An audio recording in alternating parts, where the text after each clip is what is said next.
Lionel Messi. Lionel Messi. Messi's here. This man is just unstoppable. Meilleur joueur de tous les temps, 8 ballons d'or remportés, légende devenue incontestée du football argentin. Il est celui qui a remporté la Coupe du Monde en 2022, celui qui a mis un terme au destin maudit de l'Argentine en Copa Libertadores. Et pourtant, malgré le statut d'adulé dans les rues de Buenos Aires, il est également celui qui a été condamné à l'exil pour avoir fait le choix de vivre et de survivre du côté de la Catalogne. Comment un gamin qui a été décrié, rejeté, moqué, humilié par tout ce peuple argentin a réussi à inverser la tendance? C'est exactement ce qu'on s'apprête à découvrir ensemble dans ce nouvel épisode de Call Interview, les amis. Léo Messi, il a énormément souffert et c'est une grande source d'inspiration pour nous tous. C'est parti, on démarre. Avant qu'on plonge dans l'histoire de Léo Messi, les amis, s'il vous plaît, continuez de parler de Call Interview autour de vous, commentez, partagez vos émotions en commentaire pour que le projet grandisse et qu'on continue de recevoir des personnalités incroyables et qu'on continue ensemble de partager des histoires de footballeurs qui nous fascinent. C'est parti.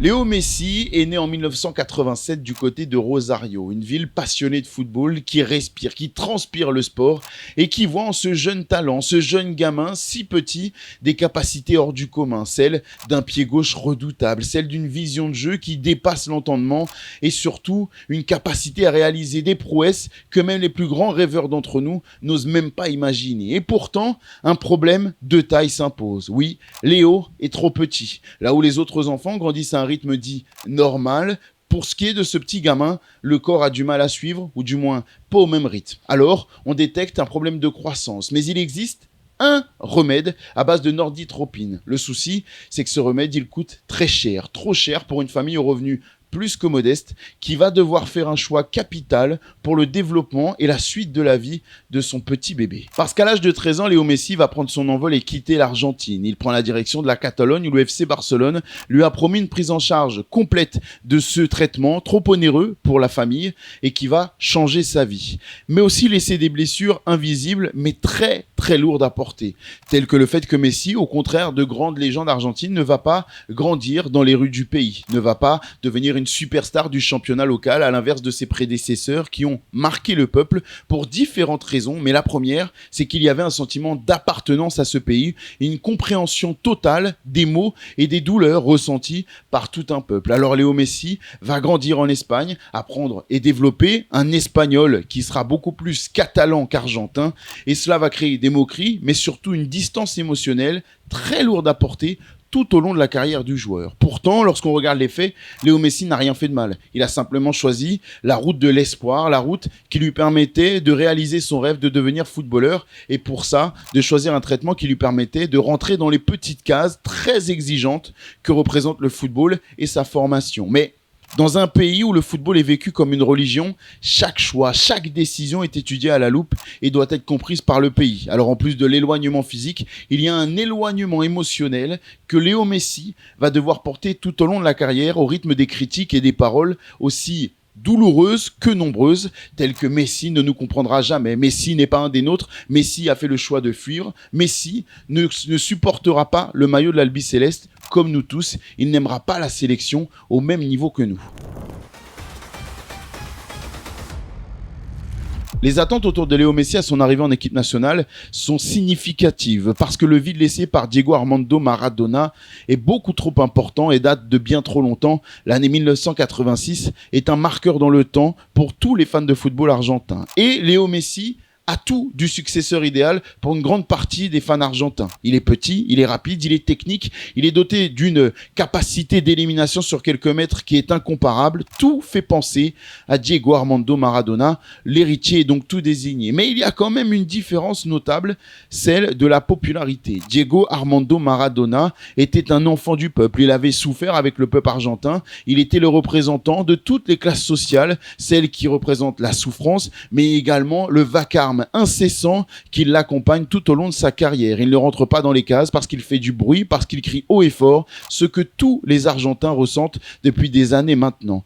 Léo Messi, lui, est totalement différent. Timide, réservé, silencieux, il ne prétend pas vouloir représenter et reprendre la cape laissée à l'abandon par Diego Maradona. Lui, il veut être accepté pour ce qu'il est, complètement différent de son prédécesseur. Mais ça va créer un énorme problème parce qu'il y a une distance qui est que Léo Messi n'a pas grandi avec le peuple argentin, ne comprend pas le peuple argentin et ne peut pas le représenter à sa juste valeur. Cette sensation va peser très lourd dans l'histoire de Léo. En soi, les traits caractères de Léo Messi n'ont rien d'exceptionnel, sauf lorsqu'on est argentin. La timidité, le manque d'expression orale, le fait de ne pas exprimer ses émotions dans un vacarme incessant est considéré comme un manque de passion, un manque d'envie, un manque de dévouement. Alors certaines questions peuvent émerger. Pourquoi est-ce que tout va bien du côté de Léo Messi, du côté du Barça, alors que tout est compliqué lorsqu'il revient en Argentine? Parce que oui, les débuts de Léo avec le maillot de l'Albiceleste ne sont pas forcément idéaux. Il y a déjà ce début dans ce mondial en 2006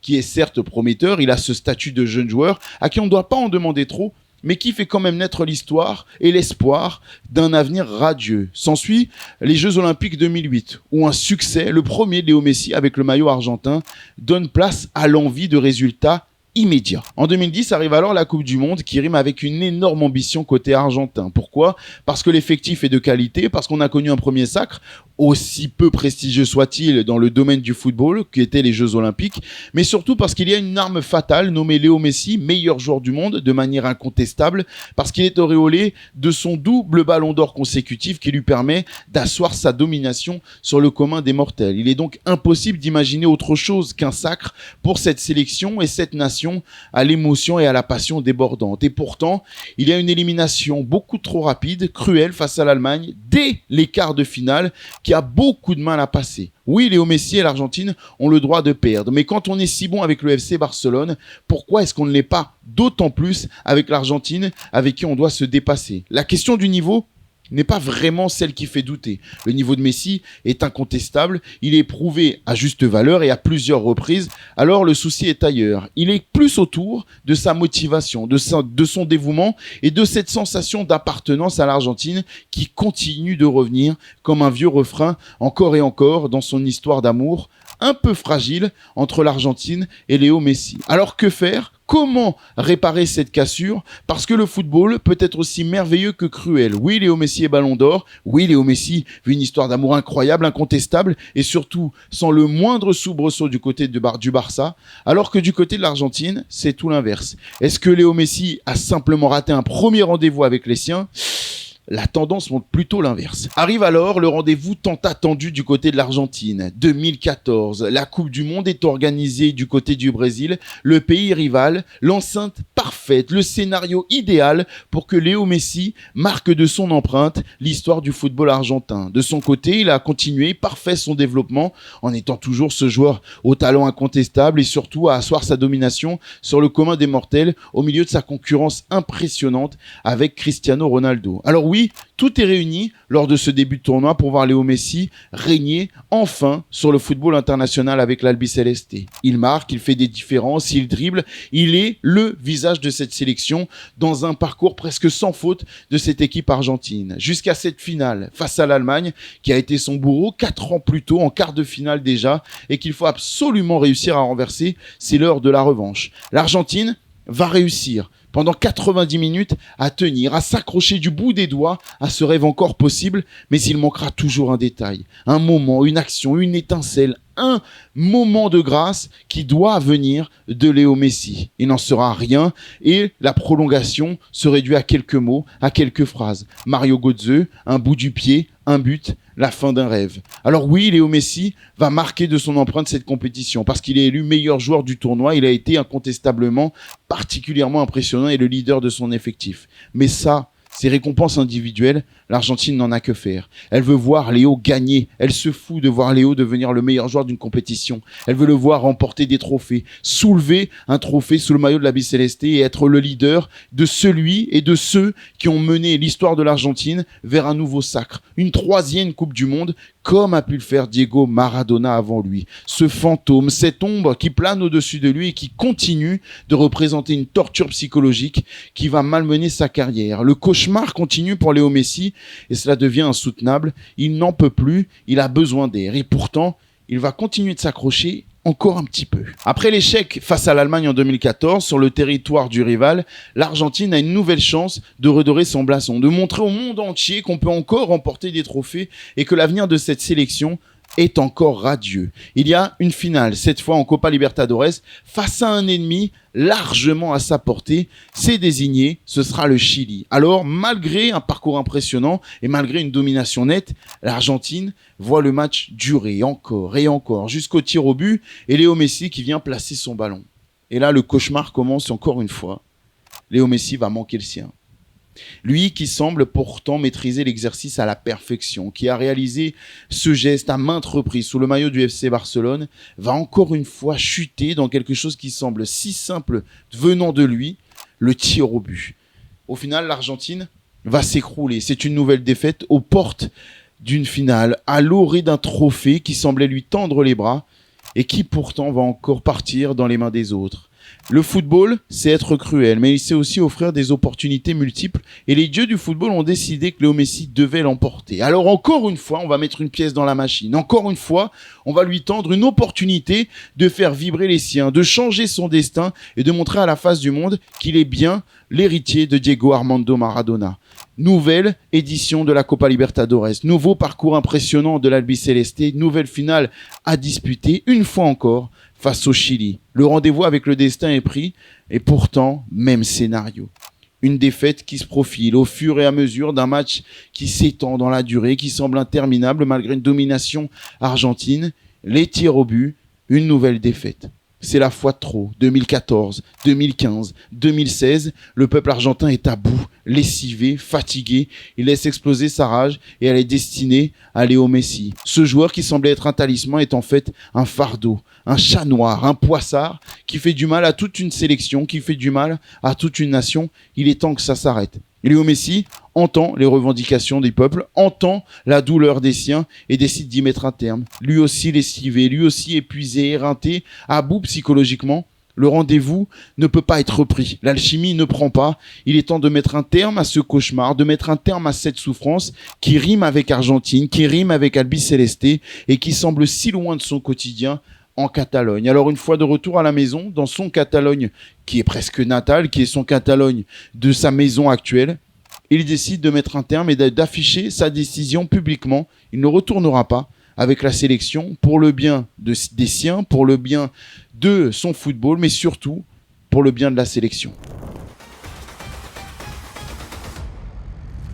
Cette décision a des allures de tremblement de terre, en Argentine d'abord, mais également sur tout le reste de la planète football. Comment un joueur, encore en pleine possession de ses moyens, à seulement 29 ans, qui continue de manifester et d'étendre sa domination sur le monde du football tous les jours avec le maillot du FC Barcelone, peut dire adieu à l'étoile la plus brillante d'un palmarès que représente la Coupe du Monde. Alors oui, la douleur est grande, oui, il y a une incompréhension émotionnelle entre lui et son pays d'origine, mais comment prendre cette décision ? Alors, la planète football manifeste pour un retour de Messi sur les réseaux sociaux, mais pas que. C'est toute l'Argentine qui va se rassembler et prendre la décision de tout changer, parce qu'elle est sur le point de perdre un de ses enfants et de perdre le plus grand joueur potentiel de tous les temps. Alors que faire ?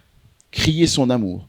Oui, tous ceux qui critiquaient Léo Messi vont changer d'attitude. Les insultes deviennent des prières, les personnalités publics qui avaient tant décrié Léo Messi font appel à sa clémence, à son pardon pour revenir dans cette sélection et de nouveau tenter sa chance parce que sans lui, l'avenir est impossible. Alors Léo Messi va cogiter et puis il va changer d'avis. Il va revenir assez rapidement, après quelques mois seulement. Le retour de Léo Messi est effectif, il est officiel, mais un détail a changé.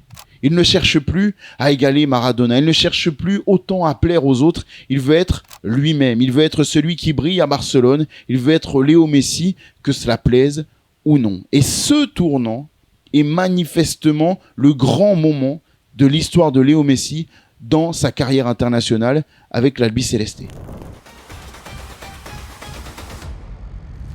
Vous l'avez compris, le changement pour que Léo Messi puisse enfin briller avec la sélection ne doit pas que concerner le joueur. Non, il s'étend à bien plus que cela, son entourage, mais également l'attitude des joueurs autour de lui, du staff et du grand public doit être différente. Alors oui, ce changement opère, mais il est lent et il va se manifester dès la Coupe du Monde 2018. La passion est toujours là, les attentes de l'Argentine sont toujours au rendez-vous.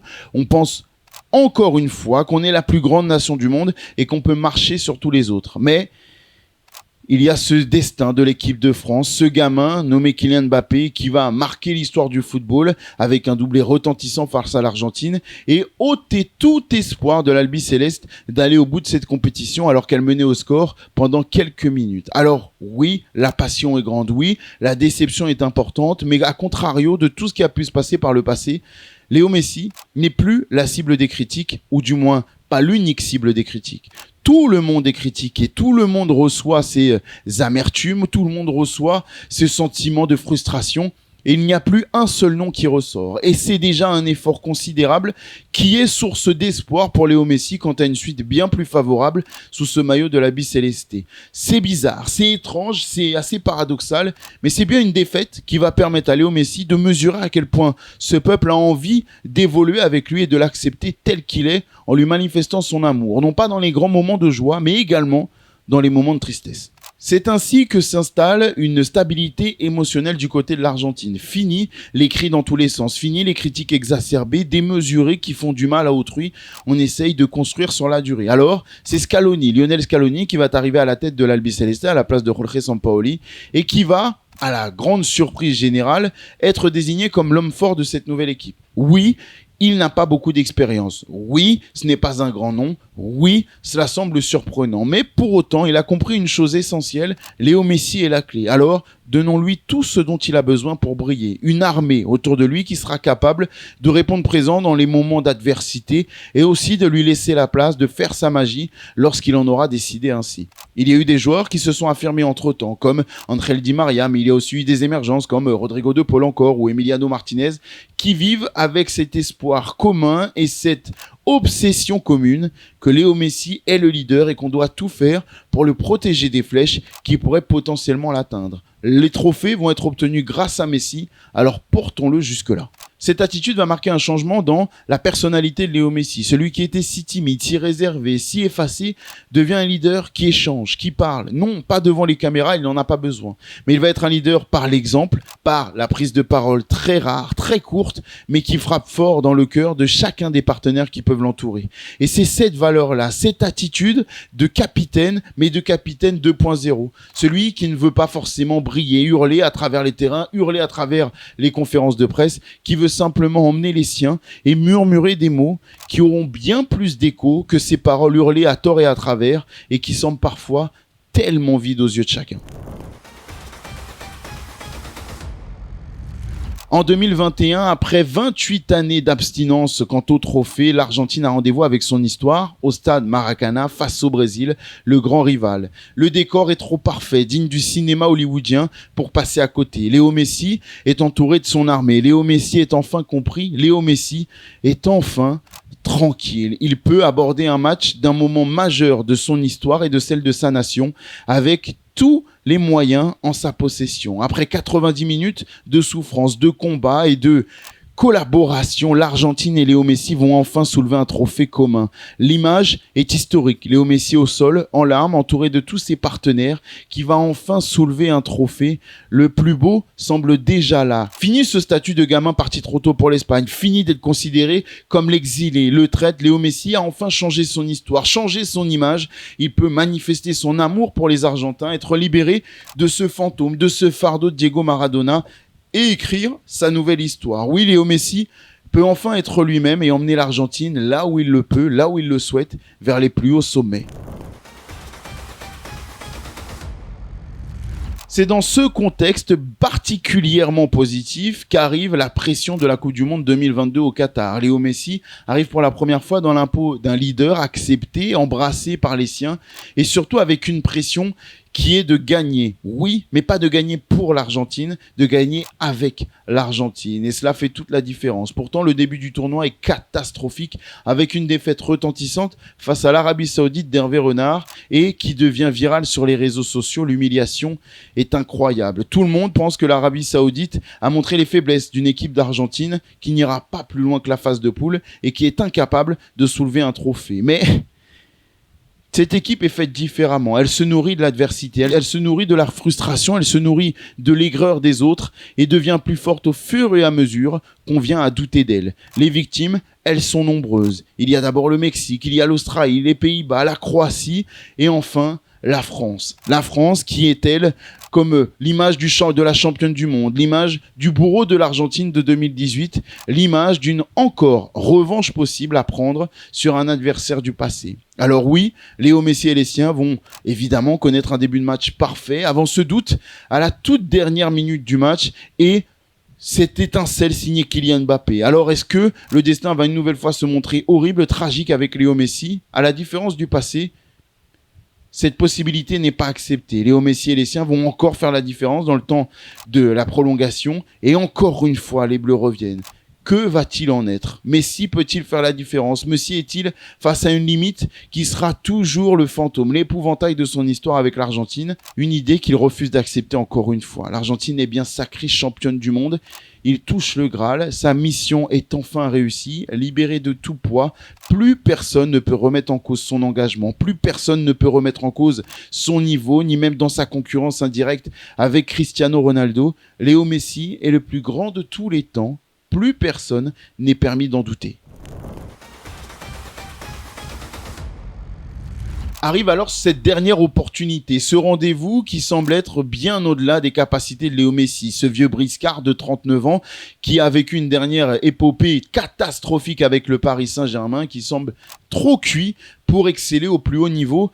La preuve, la Ligue des Champions était une marche bien trop haute pour lui sous le maillot du Paris Saint-Germain. Alors, son exil du côté de l'Inter Miami, qui est vécu comme une pré-retraite, ne peut être la préparation idéale pour briller à la Coupe du Monde. L'Argentine va subir une année de trop, une compétition de trop, celle de l'humiliation, c'est du moins ce que pense le grand public. Pourtant, les plus grands admirateurs du joueur continuent de le défendre sur les réseaux sociaux. En vain, l'avis général est contre Messi, mais il va s'en nourrir. Contrairement à beaucoup d'autres, sa passion, son dévouement et son obsession du résultat et de la performance vont lui donner des ailes. Oui, Léo Messi a 39 ans. Oui, Léo Messi n'est plus le même que celui d'il y a 10 ans, mais il est toujours ce génie capable des prouesses les plus invraisemblables dans le monde du football. Alors, l'Argentine arrive avec le même plan qu'en 2022, protéger Messi, emmener Messi jusqu'en haut et vibrer sous ses étincelles. Tout le monde, moi le premier, pense que cette théorie est beaucoup trop faible. Pas dans ce football actuel, pas dans ce football d'aujourd'hui qui est beaucoup trop exigeant, beaucoup trop collectif pour que l'Argentine puisse réussir avec un plan aussi bateau. Et pourtant, les étapes sont franchies, les unes après les autres, de manière très poussive certes, mais l'adversité ne vient jamais à bout de Léo Messi et des siens. Il y a cette qualification en 16e de finale avec une qualification plus que border face au Cap-Vert, qu'on pensait incapable de chahuter cette équipe, mais qui a réussi à l'emmener en prolongation.